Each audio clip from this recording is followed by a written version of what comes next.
को आशीर्वाद दिया। तुम्हारे दोनों की मन इसी तरह से अपने माँ बाप से, अपने गुरुओं से कभी भी छल कपट मत रखो। नंगी उघारी पिया के अगारी, जैसे हैं वैसे आपके सामने है। इनके आगे कुछ भी जो भी हो निसंकोच होकर कह दो, तुम्हारा कल्याण होगा। इनसे छुपाओगे तो जैसे डॉक्टर से रोग छुपाया। एक सज्जन डॉक्टर के पास गए, बोले गुरुजी डॉक्टर साहब कि हाँ भैया बहुत परेशान हूँ, पेट में बहुत दर्द हो रहा है, बदहजमी है। डॉक्टर साहब ने तुरंत 2-3 पुड़ियाँ दी। का ये 3 पुड़ियाँ खाना भैया, जाओ और हल्का भोजन करना।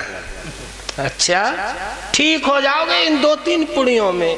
अब घर आया, पत्नी से बोला कि डॉक्टर साहब ने ये कहा है हल्का भोजन। तो पत्नी ने कहा कि सबसे हल्की तो मूंग की दाल होती है, कि तू पढ़ी लिखी ज्यादा मालूम पड़ती है, पानी में डाल। उसने मूंग की दाल पानी में डाली तो नीचे बैठ गई। का देखा तूने, अब मूंग की दाल हल्की हुई या पानी हल्का हुआ? कि हाँ इसमें तो पानी ही हल्का हुआ। पानी गर्म कर रहा हूं कि अभी क्या है तू सुन, अब इस पानी में तू घी डाल। अब पानी में जब घी डाला तो घी ऊपर उतर आ गया। उसने कहा अब तू ये बता पानी हल्का हुआ या घी हल्का हुआ? कि ऐसे तो घी ही हल्का हुआ। कि अब इस घी में तू पूड़ी डाल। उसने जब पूड़ी डाली तो घी के ऊपर उतर आई। उसने कहा अब बता तू कौन सी चीज हल्की है? कि ऐसे तो पूड़ी ही हल्की है। उसने पेट भर के खूब खाई। तुम भी ऐसा ही करना जब कभी पेट की बीमारी हो तो, समझे? अब रोग दुगना हो गया।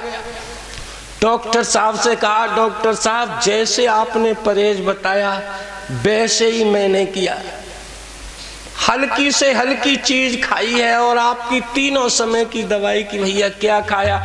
कि आपने कहा हल्की चीज खाना। मैंने देखा कि मूंग की दाल पानी में डाली, वो डूब गई, पानी के ऊपर घी डाला तो घी ऊपर आ गया। उसके बाद उसमें पूड़ी डाली तो पूड़ी, मैंने कहा इससे हल्का क्या हो? तो डॉक्टर बहुत समझदार थे, वो समझ गए। उन्होंने कहा भैया अब एक काम, ध्यान से सुनना, अब एक काम करें। डॉक्टर साहब ने समझा, इसने मूंग की दाल को सबसे भारी समझा है। तो डॉक्टर साहब ने कहा भैया कल को भारी से भारी चीज खाना। अब दूसरे दिन को घर आया, घर आकर पत्नी से बोला कि एक बात बता, मूंग की दाल कितनी देर में पच जाती है? कि 1-1.5-2 घंटे में। का अगर खिचड़ी बनाई जाए तो चावल कितनी देर में पच जाते हैं? कहा कि 2-3 घंटे में। का मूंग की दाल भी हल्की हुई और चावल भी हल्के हुए। कि हाँ, और अगर गेहूं की रोटी और दाल खाई जाए तो कितनी देर में पच जाती है? कि 5 घंटे में। और का पूड़ी खाई जाए तो कितने घंटे में पचती हैं? कि 8 घंटे में। तो का सबसे भारी क्या हुआ? कि पूड़ी हुई। कि डॉक्टर साहब ने भारी को कह दिया, उसने फिर भी पूड़ी खाई। अब बोलो क्या करोगे, बताओ? अपने मन में आया वैसे ही अर्थ निकाल लेते। पढ़े लिखे MBBS डॉक्टर आए। गांव में आने के बाद पूरी बीवीगंज वालों को बुलाकर कहा भाई ये हम 2 बोतल लाए हैं, दोनों में एक में पानी है एक में शराब है। शराब वाली बोतल में केंचुआ डाला तुरंत मर गया, और पानी वाली बोतल में केंचुआ डाला वो ऐसे ही जिंदा तैरता रहा। का देखो आपने, ये शराब वाला केंचुआ तुरंत मर गया। तो एक बैठे थे हमारी तरह करने वाले, उन्होंने उठकर कहा डॉक्टर साहब इसका मतलब शराब अच्छी चीज है, पेट के सब कीड़े मार देगी। बोलो सियावर, अब बोलो क्या करोगे? बताओ तुम। मन में आया वैसा अपना अर्थ निकाल लेते हैं। कोई जरूरत नहीं है न गुरु की न माँ बाप की। समझ में आई? सीताराम सी